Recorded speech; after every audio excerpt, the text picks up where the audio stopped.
a 45-year-old corporate film. And so we have two great shows today. Claire Robinson on this side and Nicole Hill on the other. And I think we're going to start with Claire talking about her photographs. Okay, well, I've talked about them so much, I'm not quite sure what to say.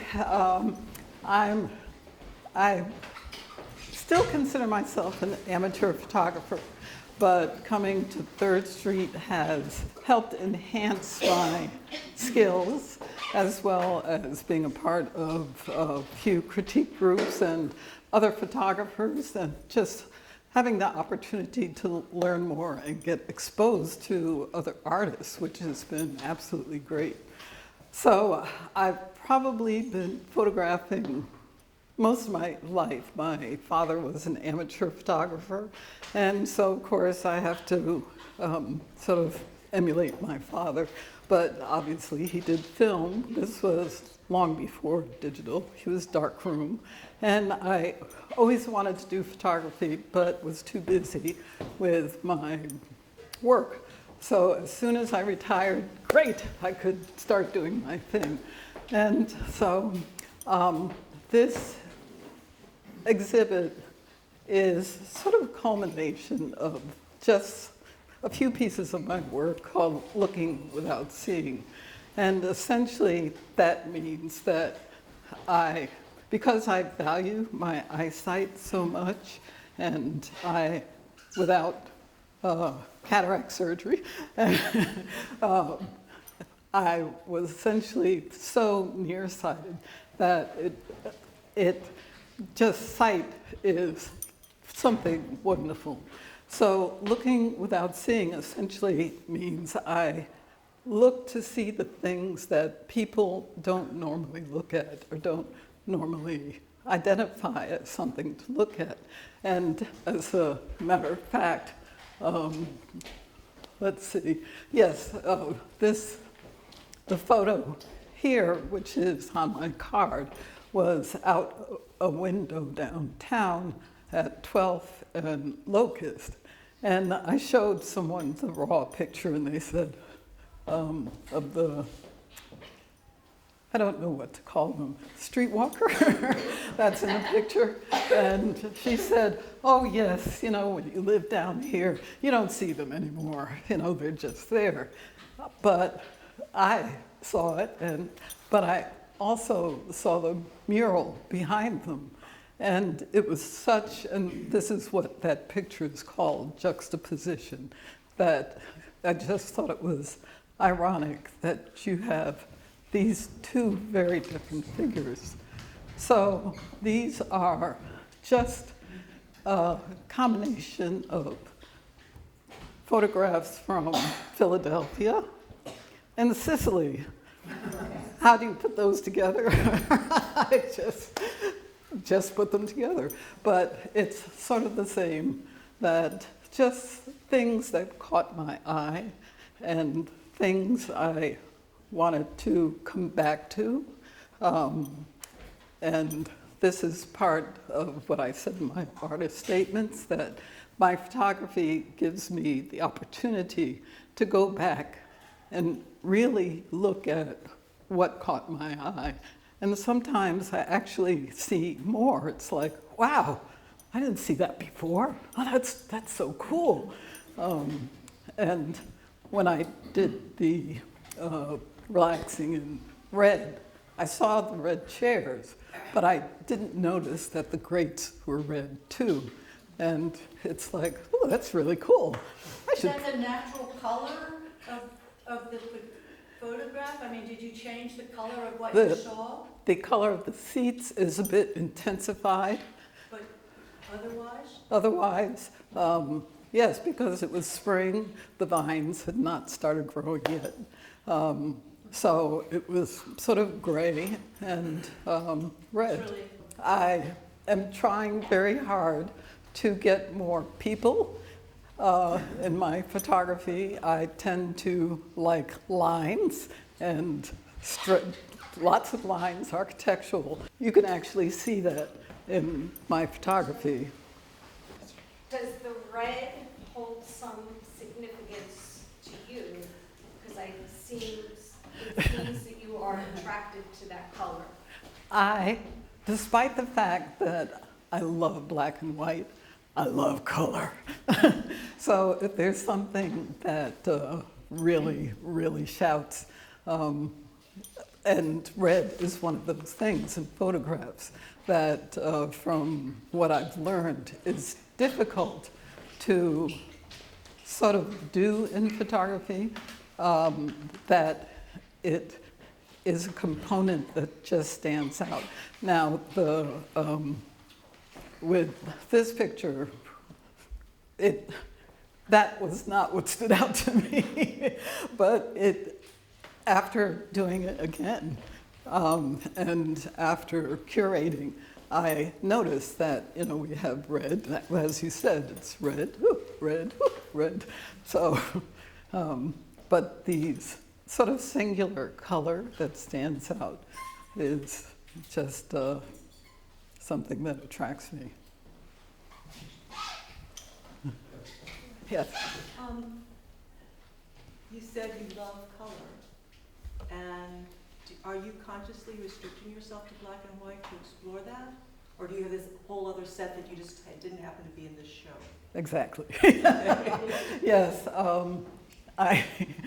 I think about the picture that I took on a train that Dove was kind enough to take another picture of, and it was just a mass of colorful graffiti that the Chestnut Hill West Line going downtown. And I think it's wonderful because it's just a smash of colors. But the black and white is nostalgic to me because my father took black and white.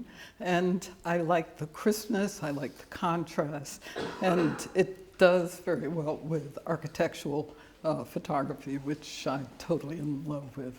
But yes, this is a small example of what I love to take photographs of. Have you found a particular time of day is your favorite for taking photographs, or? Well, when I'm up.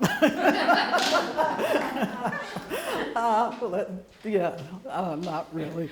It's when the moment catches me. And I particularly, the orange hour, it was during the golden hour, which is the time that the light is just wonderful. But the orange, the light was wonderful, but the orange was as well. And that was just, happened to be in the sushi restaurant down the street, and click, click, oh, wow. So, yes. Yes. How many of these are with which camera? Well, some of these are iPhone. Some of them are. You're going to tell on me? You're going to tell on me? This is an iPhone.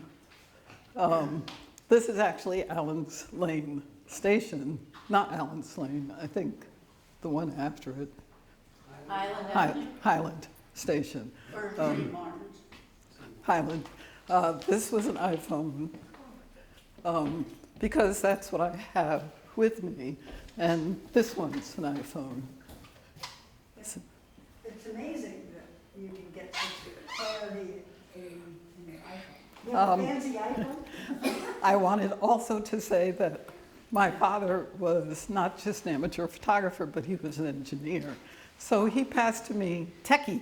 I am a true techie. You are techie. I love Photoshop, so it gives me the opportunity to do things to photographs, not to make pixies and twilights and, castles and such, but to turn a photograph into what I'm seeing and take away artifacts that may interfere with a good picture. And there's enough information in it.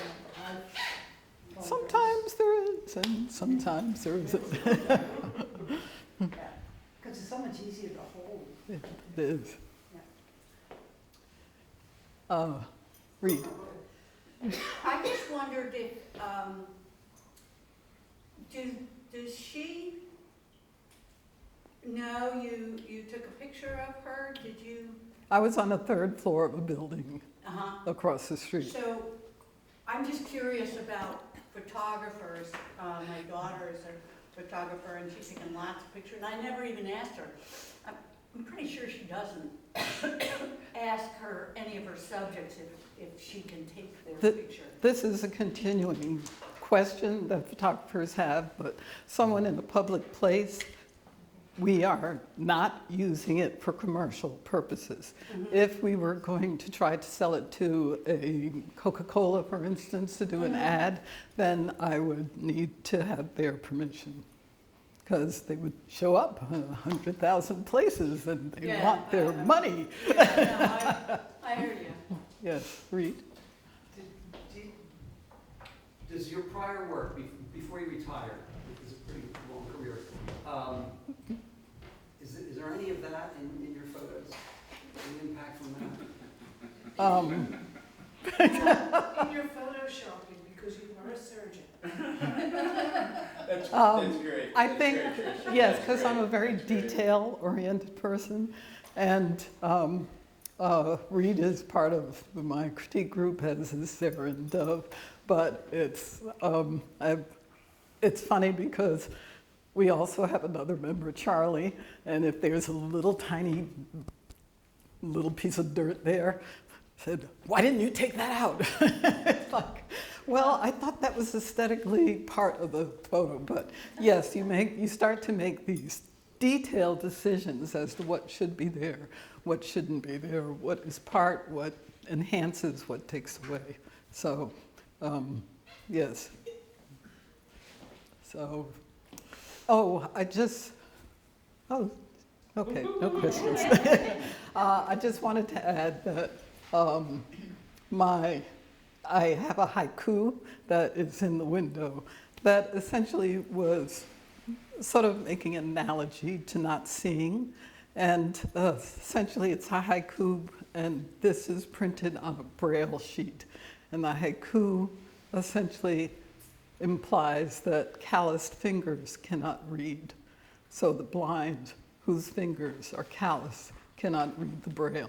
So they loosely looking without seeing. So I thought that was really deep. but thank you. If there are no more questions,